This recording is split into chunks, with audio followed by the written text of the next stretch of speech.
வணக்கம். ஸ்ரீமதே ராமானுஜாய நமக. ஸ்ரீமதே நிகமாந்த மகாதேசிகாய நமக. நம்ம இந்த கூரத்தாழ்வான் நிகழ்ச்சியினுடைய தொடர இந்த வீடியோ செஷனில் நம்ம பார்க்கலாம்.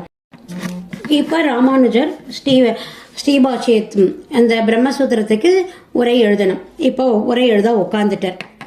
பட் இதனுடைய மூல நூல் யாருக்கு தெரியும்? கூரத்தாழ்வானுக்கு தான் தெரியும். அதனால கூரத்தாழ்வான் கிட்ட சொல்கிறார், நீர் நூலை சொல்லும், நான் உரை எழுதுறேன்.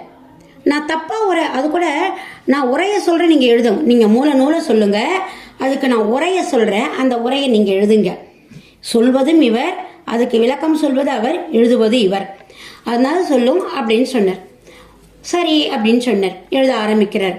நடுவில் நான் எதான தப்பாக சொல்லிட்டா இது, ஏன்னா நீங்கள் தான் நூலை படிச்சிருக்கீங்க, இது தப்புன்னு நீங்கள் சொல்லுங்கள், நான் என்னை மாற்றி நான் உரையை சொல்கிறேன். அவர் கேட்குறாரு, ஐயோ ஆச்சாரியன், நீங்கள் எப்படி தப்பாக சொல்ல முடியும்?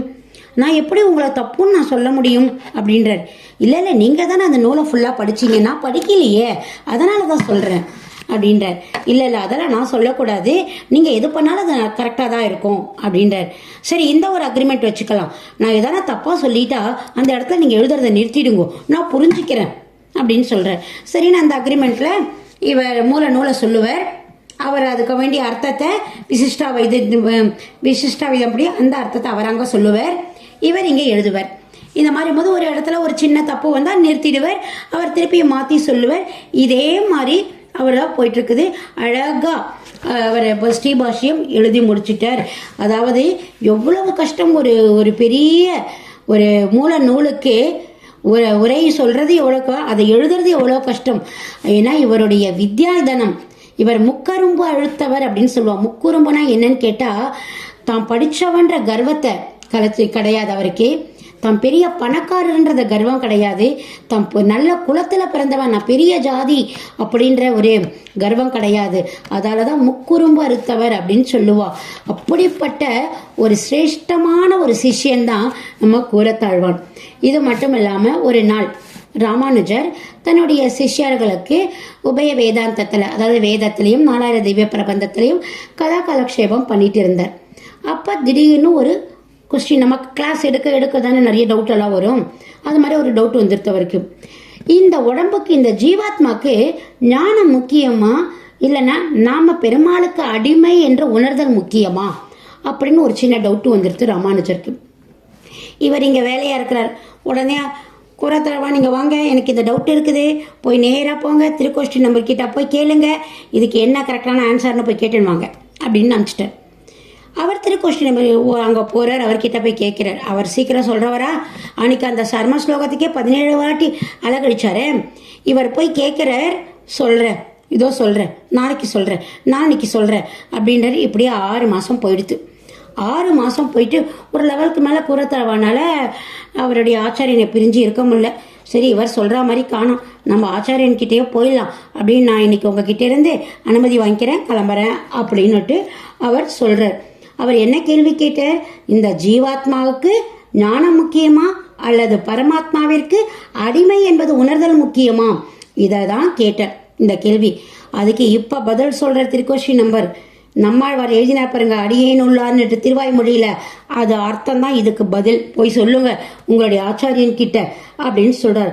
அடியேன் உள்ளான் அப்படின்ற அந்த 8ஆம் பத்துல 2ஆம் பாசுரம் இருக்கு பாருங்க. எம்பெருமான் அனைத்துக்கும் ஜீவாத்மாவுள்ளா புகுந்திருக்கானாம்.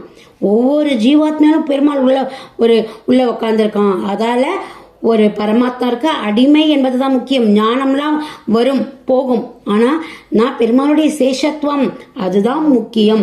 அதால் ஆத்மாவுக்கு ஞானத்தை காட்டிலும் சேஷத்துவ ஞானம்தான் முக்கியம் அப்படின்னு சொல்லிட்டு திருக்கோஷ்டி நம்பர் சொல்லி அனுப்புகிறார். அதை ராமானுஜர் கிட்ட வந்து இவர் கன்வே பண்ணிடுறார். அதே மாதிரி ஒரு நாள் திருவரங்கத்தமுதனார் தான் ஸ்ரீரங்கத்தில் இந்த புராணம் படிக்கிறது, கட்டியா சொல்கிறது, இதெல்லாம் அவள் தான் கைங்கரியம் பண்ணிட்டு இருந்தா. ராமானுஜருக்கு தன்னுடைய சிஷ்யனுக்கு அந்த இடத்துல எதுவான ஒரு இடம் வாங்கி கொடுக்கணும், அவனுக்கு தன்னால் முடிஞ்சதை பண்ணணும். ஏன்னா பிரதான சிஷ்யன், இப்போ டீச்சர் இருந்தால் அவளுக்கு நிறைய ஸ்டூடெண்ட் இருப்பாள், ஆனாலும் யார் மேலேயாவது ஒரு கொஞ்சம் ஆசை அதிகமாக இருக்கும்ல. அது மாதிரி ராமானுஜருக்கு இந்த கூரத்தாழ்வான் மேலே கொஞ்சம் ஆசை. அவருக்கு ஏன்னா அவர் டெடிக்கேட்டடாக இருப்பார் எல்லாத்துலேயுமே. இவருக்கு எதான பண்ணணும் அப்படின்னு நினைக்கிறார். அதனால திருவரங்கத்தமுதனார் ஆற்றுக்கு போயிட்டார். நல்லா மதிய வேலை, நாக்கு வளருது, அப்படியே வறண்டு போகுது. அவ்வாறு திண்ணை மேலே போய் உட்கார்றார். திருவரங்கத்தம்மத்தோட வாசலில் ஓடி வர்றார். ஐயோ என்ன இது அப்படின்னு கேட்டு வர்றார்.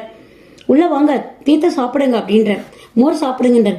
இல்லை, எனக்கு எதுவும் வேண்டாம், நான் ஒன்று கேட்பேன், அதை நீ கொடுத்தா நான் உங்கள் என்ன வந்தாலும் சாப்பிட்டுக்கிறேன் அப்படின்னு சொல்கிறார். என்ன கேளுங்க, எல்லாமே உங்கள்தான், நீங்கள் என்ன கேட்டாலும் நான் கொடுக்குறேன் அப்படின்றார். நிச்சயமாக கொடுப்பீரா? கட்டாயம் கொடுக்குற, நீங்கள் என்னுடைய ஆச்சாரியன், உங்களுக்கு நான் செய்யாமல் இருப்பேனா அப்படின்னு சொல்கிறார்.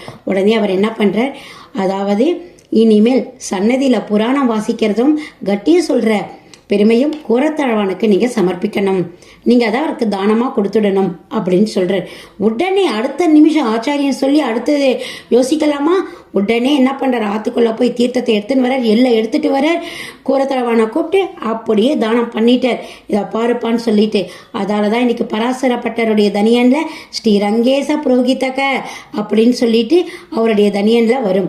அப்படிப்பட்டவர் ராமானுஜர் ஆழ்வான் கிட்ட, கூரத்தாழ்வான் கிட்ட எவ்வளோ ஒரு ஆச்சாரியன் சிஷ்ய மனோபாவம் இருந்ததுன்றது நமக்கு இதில் தெரிஞ்சிருக்குது. ஒரு தடவை இந்த கூரத்தாழ்வான் உட்காந்துட்டு இருக்கிறார், ராமானுஜர், ரெண்டு பேரும் பகவத் விஷயமா பேசிட்டு இருக்கா. அப்போ ஒரு ஊமை வரான். அவன் கையில் அவன் என்ன சொல்கிறான், எனக்கு சரணாகதி பண்ணி கொடுங்க, எனக்கு துவயமந்திரம் சொல்லுங்க, எனக்கு ஒன்றும் தெரியாது, நான் படிக்கலை அப்படி அன்னிட்டு ஆக்ஷன்லேயே சொல்கிறார். இதை ராமானுஜர் புரிஞ்சுட்டார். கூரத்தாழ்வான் கேட்குறாரு, என்ன சொல்கிறார், உங்களுக்கு என்ன புரியுறது? அவனுக்கு ஆச்சாரியன் வேணுமாம், மோட்சத்துக்கு வழி காமிக்கணுமாம், இதை தான் கேட்குறார். இப்போ அவனுக்கு காதும் கேட்காது, வாயும் பேசாது, இவனுக்கு என்ன பண்ணுறது? சரின்னு சொல்லிட்டு வா அப்படின்னு சொல்லிட்டு ஒரு ரூமுக்கு கூட்டிட்டு போகிறார். ஒரு எல்லா பக்கமும் கதவளை ஜன்னலை சாத்திடுறார். கூரத்தாழ்வானுக்கு ஒரு பெரிய எக்ஸைட் ஆகிடுது. என்னடா இவர் நம்ம பேசிகிட்டே இருக்கோம், இவரை உள்ள கூட்டிட்டு போகிறாரே அப்படின்னு அந்த ஜன்னலில் அந்த சாவி துவார வழியாக பார்க்குறார். அந்த ஊமையை உட்கார வச்சுட்டு ராமானுஜர் அவன் தலை மேலே கையை வைக்கிறார். தலை மேலே கையை வச்சுட்டு அப்புறம் தன்னுடைய திருவடியை அவன் தலை மேலே வைக்கிறார். இதை பார்த்தவொன்னு கூரத்தாழ்வான் அப்படியே அலமலந்து போயிட்டாரான். ஐயோ, நான் இவ்வளோ படிச்சிருக்கேன், நீ இவ்வளோ படித்து என்ன பிரயோஜனம்? ஒரு ஆச்சாரனுடைய திருவடி சம்பந்தம் எவ்வளவு அழகாக அவனுக்கு ஒரு ஊமைக்கு கிடச்சிது, எனக்கு பாரு இப்படி இல்லையே அப்படின்னு தன்னுடைய படிப்பு மேலேயும் தன் செல்வத்து மேலேயும் நொந்தாராம். நான் ஒரு ஊமையாக பிறந்திருக்க கூடாதா இவனை மாதிரி? அப்போ நான் ராமானுஜருடைய திருவடி என் தலை மேலே இருந்திருக்குமே அப்படின்னு ரொம்ப ஃபீல் பண்ணாராம். அப்படிப்பட்ட ஒரு சிறந்த குணசீலர் தான் கூரத்தாழ்வான். இவருடைய ஜீவகாருண்யம் அவ்வளவு அருமையான ஜீவகாருண்யம். இன்னைக்கு ராமலிங்க அடிகளார் சொல்வார், இப்போ வாடும் பயிரை காணும் போதெல்லாம் வாடினேன் அப்படின்னு சொல்லிட்டு நம்ம ஸ்கூல்லலாம் படிச்சிருப்போம். ஆனால் இவர் இப்போ என்ன பண்ணுறார் பாருங்க, ஒரு பாம்பு ஒரு தவளையை பிடிச்சிட்டு அந்த தவளை கையான் கத்துறது. இதை பார்த்த உடனே அவரால் மனசு தாங்க முடியல. ஐயோ, அந்த தவளையோடைய நிலைமை எப்படி இருக்குதோ, பாவம் அந்த தவளை எவ்வளோ வலிக்குமோ அப்படின்னு அவர் கண்ணில் ஜலம் அப்படியே கீழே விழுந்துட்டாராம். அப்படிப்பட்ட அந்த தவளைக்காக தன் மனசை உருக்கினவர். இது மட்டும் இல்லாமல் அந்த மடத்தில் தலிகை எல்லாருக்கும் அம்சேராகணும், எல்லாருக்கும் பகவத் பாதாளுக்கெல்லாம் அன்னைக்கு சாதம் போடணுன்றதுக்காக வாழை இலையை கட் பண்ணாலாம். வாழை இலையை கட் பண்ணும் அதுலேருந்து பால் தான்.